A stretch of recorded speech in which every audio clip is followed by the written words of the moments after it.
শরীরের শেষ রক্তবিন্দুটা আমার চাই।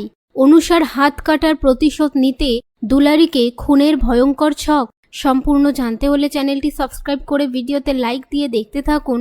দুলারী সিরিয়ালের নতুন আগামী পর্বে আমরা দেখতে পাই দুলারী তার দাদুকে বলে, বেশি টেনশন করো না, এই তেলটা আমি প্রত্যেক দিন তোমার পায়ে মালিশ করে দেব, তারপর ম্যাজিক দেখবে চাকাচাক।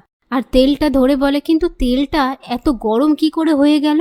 এই বলে তার দাদুর পায়ে মালিশ করতে গেলে তার দাদু কিছু একটা বলতে গিয়েও বলতে পারে না।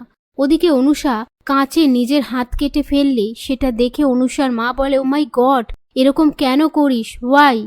পাশ থেকে অনুষার দিদুন সবটা দেখে বলে, যার জন্য আমার নাতনির হাত থেকে রক্ত ঝরছে তার শরীরের শেষ রক্তবিন্দুটা আমার চাই। তো বন্ধুরা, আপনাদের কি মনে হয় কি করতে চলেছে দুলারীর সাথে? কমেন্ট বক্সে লিখে জানান। ভিডিওটি ভালো লাগলে শেয়ার করবেন।